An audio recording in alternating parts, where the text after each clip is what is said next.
Hello friends, ఎలా ఉన్నారు? మీరు చూస్తుంది బిజినెస్ గైడ్ విత్ సామ్. ఈరోజు ఈ వీడియోలో హిందుస్థాన్ యూనిలీవర్ లిమిటెడ్ ఒక స్టార్టప్ కంపెనీను 3000 కోట్లతో ఎక్విజిషన్ చేస్తున్నట్టుగా మార్కెట్లో న్యూస్ అయితే ఉంది. ఈ అప్డేట్‌తో పాటుగా ప్రపంచంలోనే అత్యధిక ఐపీఓస్‌ను లాంచ్ చేసిన ఎన్ఎస్‌ఈ ఒక కొత్త రికార్డుని నెలకొల్పింది. ఇక వీటితో పాటుగా మరికొన్ని కంపెనీ అప్డేట్స్ కూడా ఉన్నాయి. వాటి గురించి కూడా డీటెయిల్‌గా ఎక్స్‌ప్లెయిన్ చేసుకుందాం. ఇక లేట్ చేయకుండా let us start our video.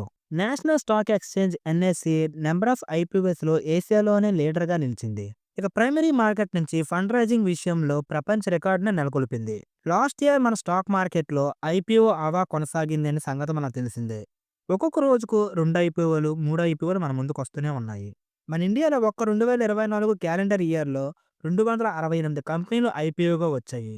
ఇందులో 90 ఐపీఓలు మెయిన్ బోర్డ్ కేటగిరీకి చెందినవి కాగా 178 ఎస్ఎంఈ ఐపీఓ కేటగిరీ కింద లిస్ట్ అయ్యాయి. ఈ ఐపీఓ ద్వారా లాస్ట్ ఇయర్‌లో టోటల్ ఫండ్ రైజింగ్ దాదాపుగా 1.67 లక్షల కోట్లకు చేరుకుంది. అదే గాని మన ప్రపంచవ్యాప్తంగా చూస్తే 2024లో 1145 కంపెనీలు లిస్ట్ అయ్యాయి. ఇంతకుముందు 2023లో 1271 కంపెనీలు స్టాక్ మార్కెట్‌లో లిస్ట్ అయ్యాయి. ఆసియాలో ఐపీఓకి వచ్చిన కంపెనీల్లో దాదాపు నాలుగో వంతు ఇండియా నుంచి కావడం విశేషం. మన ఇండియా నుంచి 268 కంపెనీలు ఎన్ఎస్‌లో లిస్ట్ అయ్యాయి. మిగిలిన దేశాలైన జపాన్ 93 కంపెనీలు, హాంకాంగ్ 66 కంపెనీలు, చైనా 101 కంపెనీలు లిస్ట్ అయ్యాయి. ఇంతవరకు బాగానే ఉంది. ఈ ఐపీఓకి వచ్చిన 268 కంపెనీలు అన్ని లాభాలే ఇచ్చాయంటే లేదు. దీనిలో కొన్ని ఐపీఓలు ఇన్వెస్టర్స్‌కు నష్టాన్ని చూపిస్తే, మరికొన్ని ఐపీఓలు ఇన్వెస్టర్స్ లాభాల పంట పండింది. 2024లో వచ్చిన అతిపెద్ద IPO Hyundai Motors listing day రోజు ఇన్వెస్టర్స్‌కి నష్టాన్ని మిగిలించింది. Hyundai Motors IPO issue price రూ. 1865 నుంచి రూ. 1960 దగ్గర బిడ్ చేశారు. ప్రెజెంట్ హుండై మోటార్స్ రూ. 1826 దగ్గర ట్రేడ్ అవుతుంది. ఈ కంపెనీ చెడ్డదని చెప్పడం నా ఉద్దేశం కాదు. ఇప్పటివరకు మన ఇండియాలో వచ్చిన లార్జ్ ఐపీఓస్ అయిన కోల్ ఇండియాకో, ఎల్ఐసికి కూడా ఇలానే జరిగింది. ఇక ఇక్కడితోని ఐపీఓలు ఆగిపోలేదు. ఈ సంవత్సరం కూడా మరికొన్ని ఐపీఓస్ మన ముందుకు రావడానికి సిద్ధమవుతున్నాయి. నెక్స్ట్ బ్లింకిట్ గురించి మాట్లాడుకోవాలి. క్విక్ కామర్స్ బిజినెస్‌లో దూసుకుపోతున్న జొమాటోకు సంబంధించిన బ్లింకిట్ రీసెంట్‌గా అంబులెన్స్ సర్వీసెస్‌ను ప్రారంభించింది. ఈ సర్వీసెస్‌ను బ్లింకిట్ యాప్‌లోనే అంబులెన్స్‌ను కాల్ చేస్తే వితిన్ 10 మినిట్స్‌లో కస్టమర్స్ ముందుకు వస్తుందని కంపెనీ చెప్తుంది. ఈ అంబులెన్స్‌లో oxygen, stretcher, monitor, emergency medicines, injections ఇలా అన్ని సదుపాయాలతో ఈ అంబులెన్స్‌ను ముందుగా గురుగ్రామ్‌లోనే లాంచ్ చేశారు. త్వరలోనే ఈ సర్వీసెస్‌ను అన్ని ప్రాంతాలకు ఎక్స్‌పాండ్ చేస్తున్నట్టుగా బ్లింకిట్ చెప్తుంది. ప్రస్తుతం మన సిటీలో నమ్మకమైన అంబులెన్స్‌కు షార్టేజ్ ఉందని, వచ్చే 2-3 సంవత్సరాల్లో మరికొన్ని మేజర్ సిటీస్‌కు ఎక్స్‌పాండ్ చేస్తున్నట్టుగా బ్లింకిట్ సీఈఓ అల్బెందర్ బిన్సా చెప్పడం జరిగింది.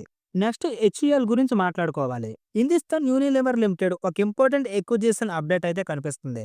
రాజస్థాన్‌కి సంబంధించిన స్కిన్ కేర్ ప్రొడక్ట్స్‌ను మ్యానుఫ్యాక్చరింగ్ చేసే మినిమల్ లిస్ట్‌ను ఎక్విజిషన్ చేసుకోవడం కోసం ఎఫ్ఎంసీజీ దిగ్గజమైన హిందుస్థాన్ యూనిలీవర్ చర్చలు జరుగుతుందని మార్కెట్‌లో న్యూస్ అయితే కనిపిస్తున్నాయి.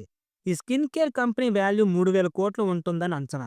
ఇప్పుడున్న పరిస్థితుల్లో మార్కెట్లోకి వందల కొద్ది కంపెనీలు లోకల్, ఇంటర్నేషనల్ బ్రాండ్స్‌తో పోటీ పడవలసిన అవసరం అయితే ఎంతో ఉంది. అందుకే Hindustan Unilever Limited high margin సెగ్మెంట్‌లోకి అడుగుపెడుతుంది.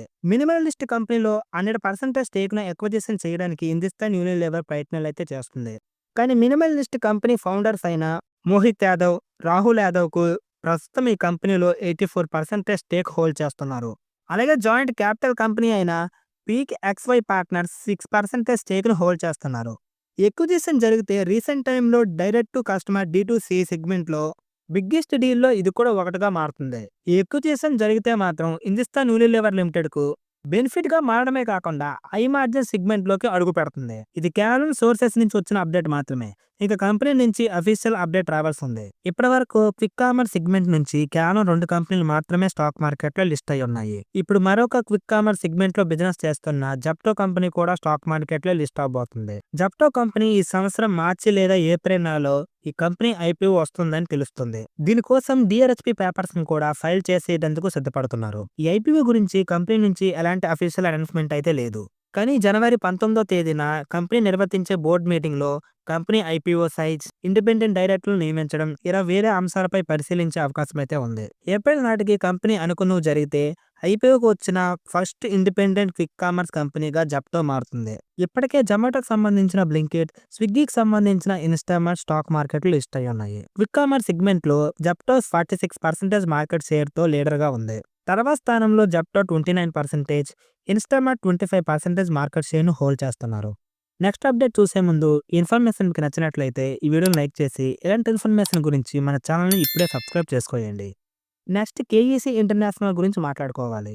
కంపెనీకి ఆర్పీజీ గ్రూప్ నుంచి 1097 కోట్లు విలువైన order transmission and distribution business నుంచి వచ్చింది. ఈ కేఈ ఇంటర్నేషనల్ కంపెనీ యూఏఈలో 400 కిలోవాట్ ట్రాన్స్మిషన్ లైన్స్ తో పాటుగా అమెరికాలో టవర్స్, హార్డ్వేర్స్, పైప్స్ ని కూడా సప్లై చేయవలసి ఉంది. Next update bank of Maharashtra business update ను రిలీజ్ చేసింది. Bank of Maharashtra total business year లో 16.87% గ్రోత్ ని డెలివర్ చేసింది. టోటల్ డిపాజిట్స్ లోను, గ్రాస్ అడ్వాన్స్ లోను మంచి ఇంప్రూవ్మెంట్ కనిపిస్తుంది. అలాగే కాసా డిపాజిట్ ఇయర్ లో 11.50% గ్రోత్ ని డెలివర్ చేశారు. సో ఇది ఫ్రెండ్స్ ఈరోజు మన వీడియో. ఈ వీడియో ఎలా ఉందనేది ఈ వీడియో కింద కామెంట్ చేయండి. అలాగే ఇలాంటి వీడియోస్ గురించి మన ఛానల్ని ఇప్పుడే సబ్స్క్రైబ్ చేసుకోండి. Thank you friends. Thank you for watching.